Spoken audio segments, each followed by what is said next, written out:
Hi all, welcome back to my channel. ഇന്ന് നമ്മൾ തയ്യാറാക്കാൻ പോകുന്നത് വളരെ ടേസ്റ്റി ആയിട്ടുള്ള ഒരു ഫിഷ് ഫ്രൈ ആണ്. അപ്പോൾ വീഡിയോയിലേക്ക് കടക്കുന്നതിന് മുമ്പായി എൻ്റെ ചാനൽ സബ്സ്ക്രൈബ് ചെയ്യാത്ത കൂട്ടുകാരുണ്ടെങ്കിൽ സബ്സ്ക്രൈബ് ചെയ്ത് തൊട്ടടുത്തുള്ള ബെല്ലൈക്കൺ കൂടി എനാബിൾ ചെയ്തേക്കണം.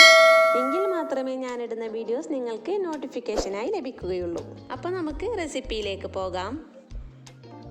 നമ്മൾ ഇന്നിവിടെ നെയ്മീൻ അഥവാ ആക്കൂറയാണ് പൊരിച്ചെടുക്കാൻ പോകുന്നത്. ഇനി നമുക്കിതിലേക്ക് വേണ്ട മസാല തയ്യാറാക്കിയെടുക്കാം. മസാല തയ്യാറാക്കിയെടുക്കാനായി ഒരു പാത്രത്തിലേക്ക് 1/4 ടീസ്പൂൺ മഞ്ഞൾപ്പൊടി, ആവശ്യത്തിന് ഉപ്പ്, 4 table spoon Kashmiri chilli powder, 1 table spoon മല്ലി പൗഡർ, 1 ടേബിൾ സ്പൂൺ കുരുമുളക് പൗഡർ, 1/2 ടീസ്പൂൺ ഇഞ്ചി വെളുത്തുള്ളി പേസ്റ്റ്, 1/2 ടീസ്പൂൺ ഫിഷ് മസാല, പിന്നെ ഒരു ചെറുനാരങ്ങയുടെ നീര്,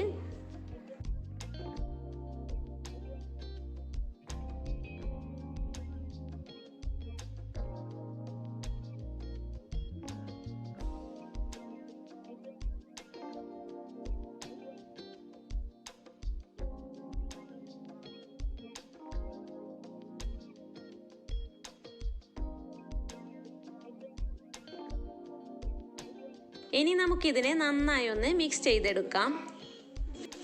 നമുക്കിത് ഏത് മീനിൽ വേണമെങ്കിലും ഈ ഒരു മസാല കൂട്ട് ചേർത്ത് പൊരിച്ചെടുത്തു നോക്കൂ, നല്ല ടേസ്റ്റി ആയിരിക്കും.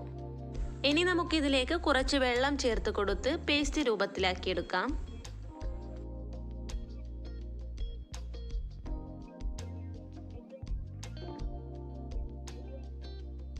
ഇനി നമുക്ക് മീനിലേക്കെല്ലാം നല്ലതുപോലെ മസാല തേച്ച് പിടിപ്പിച്ച് കൊടുത്ത് 1 മണിക്കൂർ ഫ്രിഡ്ജിൽ റെസ്റ്റ് ചെയ്യാൻ വെക്കാം. കുറഞ്ഞത് അരമണിക്കൂറെങ്കിലും റെസ്റ്റ് ചെയ്യാൻ വെക്കണം. എങ്കിൽ മാത്രമേ നല്ലതുപോലെ മസാലയൊക്കെ പിടിച്ച് ഫിഷ് ഫ്രൈ ചെയ്തെടുക്കുമ്പോൾ നല്ലൊരു ടേസ്റ്റ് ഉണ്ടാകും.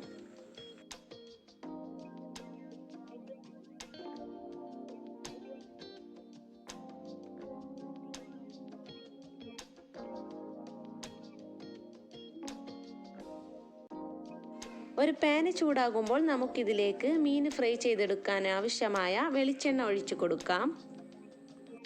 എണ്ണ ചൂടാകുമ്പോൾ നമുക്കിതിലേക്ക് കറിവേപ്പില ഇട്ട് കൊടുത്ത് മീൻ ഓരോന്നായി ഫ്രൈ ചെയ്തെടുക്കാം.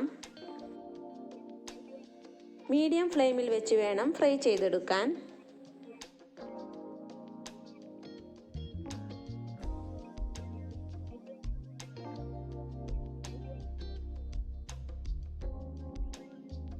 ഇനി നമുക്കിതിൻ്റെ മുകളിലായി ഒരൽപ്പം മല്ലിയിലയും പുതിനയിലയും വിതറിക്കൊടുക്കാം.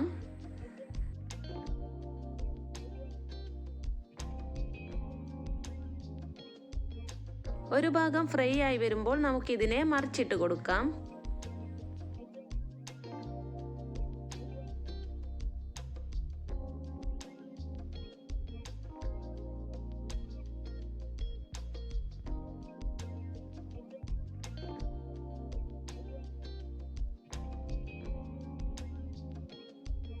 ഇനി നമുക്കിതിൻ്റെ മുകളിലായി ഒരൽപ്പം മല്ലിയിലയും പുതിനയിലയും വിതറിക്കൊടുത്ത് തിരിച്ചും മറിച്ചുമിട്ട് നല്ലതുപോലെ ഫ്രൈ ചെയ്തെടുക്കാം.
അപ്പോൾ എൻ്റെ വീഡിയോ ഇഷ്ടപ്പെട്ടാൽ ലൈക്ക് ചെയ്യാനും ഷെയർ ചെയ്യാനും മറക്കരുത്.